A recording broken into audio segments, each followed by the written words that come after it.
kalatvlive.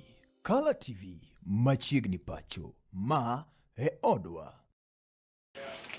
Bacheri kendo nyako ra mugajwan kamoro moro mentie daka en kanyo 20 kod aboro bang' saa 2 ko gwen maket kod mai ni pudo mona chila ri adek mondo mi ka koro waduogo nyaka mugajwan to waduogo yonero makare. Antie ka ende kod nyawadwa abende tinde koni wendo ahinya kalatvlive ka endi migosi Benard Okoth mabende ndalo mang'eny ero gani luonge ni Chogo.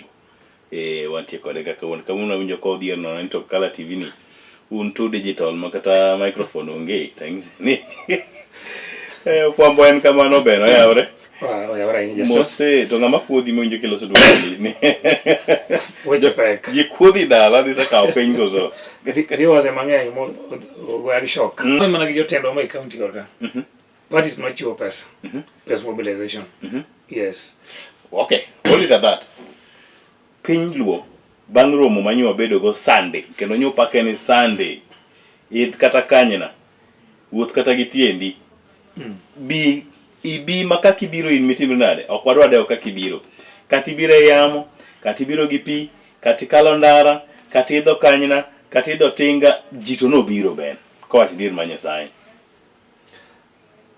gino biro kose no kirdano kuido ponje dhulu nitie biro to nitie gemo dhano. Okay. Kamano. Mane mari neno kotimbre? Bana just as kane podati school kata nyaka gisani it's a trend mawaneno. Sama nitiere school functions kaka football games kata music festival. Yes, drama. Drama festival. Many times ineno ka dhano bedo ferried to the venue. To kalure gi mano aneno kech machano aneno school buses lo ni the wall of school buses kani chung krembe teno ka ndara mangema wall be directed yellow gimano neno mana just for a day kech the following day kana dok monda chaka ne wall mane ntie kacha to kaido ka wall ntiere tienden gik mane ntie kacha ni gik mano biro to no chungi but kaduwa nono matut nadne gin geche mag school notingo dhano mokilo kirembe from different counties. Were you in the meeting? I actually attended the meeting. Yes. Ibe no keli. Yeah. Beniti richo kane party or facilitate jochope bura. All along party moro maro ODM ni ma is my party of choice, my party for life. En party mwas dongo kwa ero. Onyuolo mwa yude joma generation monyuol moyude kech en party molos ka wantiere wanene kako chakore nyaka kamo chope to no aere it was a pure love kane baba moluor Raila Amolo Odinga ne ntie ODM dhano no ero to kane jaduong' Amolo dwa bedo kata gi nyasi Kisumu kata kamora mora en ng'ama nyalo go kata mana simu kane bedroom tar kaboro wantie mamboleo. That's all. No press briefing, no meetings, no what. Then, penjo for the last time. Okay. Ji obire bura. ODM no koso kuom mobilize ji kendo tiyo gi resources kakelo ji bura. Kalure gi mbima ODM nitiere godo, we didn't expect mobilization and fearing of people. ODM is a strong party makata national chair. Siku kawacho niya, it's the largest party. Yiwadhi penjo moro mano tami. Okotamo. Anga manyi moro manyi ya duoko. Is Raila still alive? His spirit is still alive.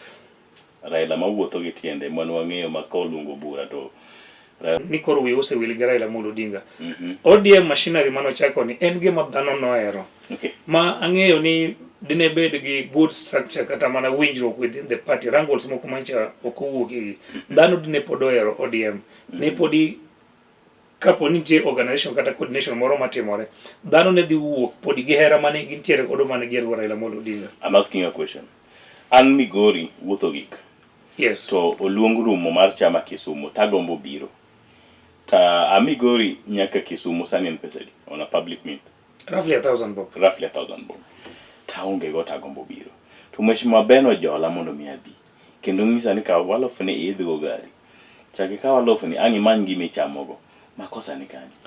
Ikele maber kawalo fidho gari kawalo fangi chake chamo to indio ne na lofu ni mani miyo ngato manyalo chamo kech tok mano wano kane dhano koro yuak ana penja karach kati mo kamano rach wabire mago be wabire be ber malich kech gigangete ki golo gimoro fuki moni support go jaera mar chama malwete nok kech ji wacho na maber Nyasaye kochwewa to kochwewa maromben ma adier ma Nyasaye to ki jolo justice odhie bura makosa ni kure nyathiwa onge makosa fine neni jokanyanam dil dola chiel wadhi golo duondwa to if I may ask ango ma important mano be discuss Kirembe ne chalo ka gimano timre Kirembe cha let's try be misquoted but ne chalo ka gima ne Luo festival emane timre Kirembe nikech I can assure you ni people enjoyed performance mag Luo music artists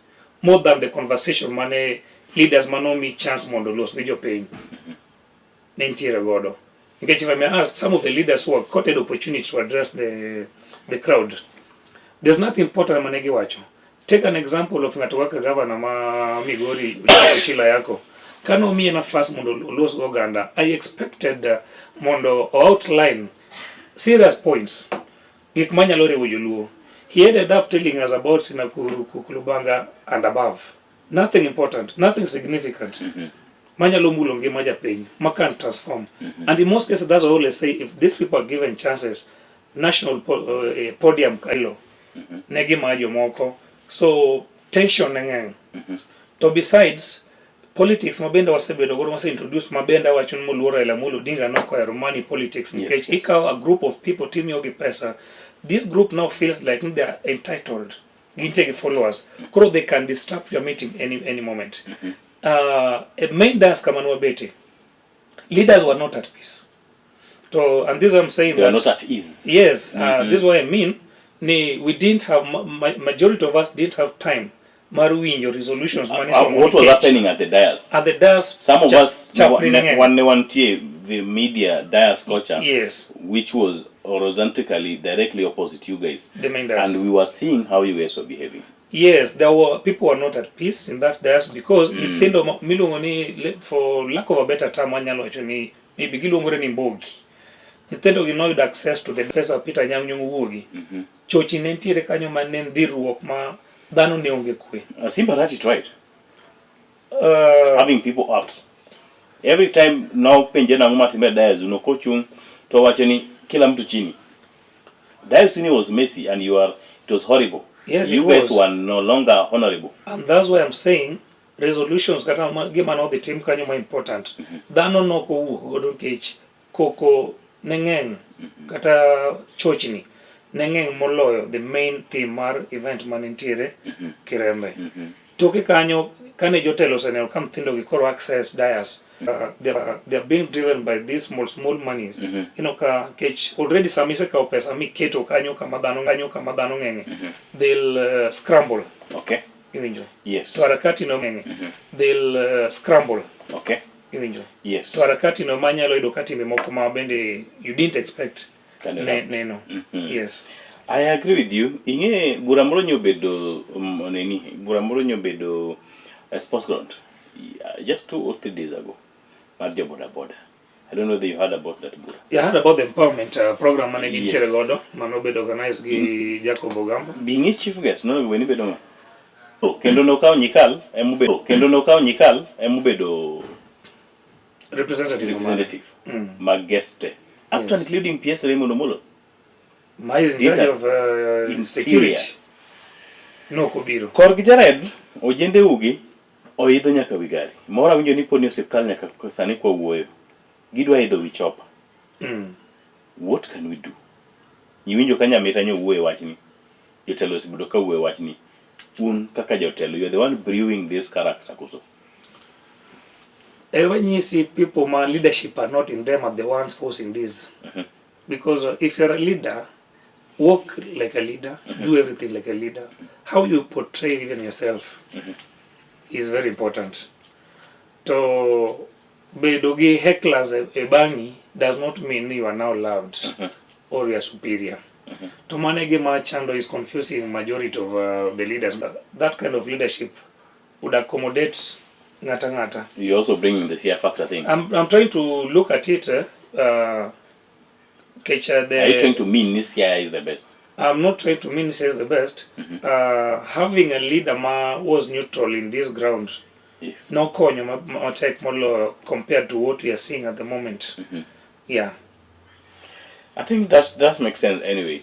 But Kuro, penye madung ma odono penjire kawuono ni bang romo wan kanye kaka Oganda. Where do you see us as a people? Wapogore matek kabisa. Wapogore kabisa. Ang'o mosekelo pogruok? Nikech tok man weche mang'eny notimore.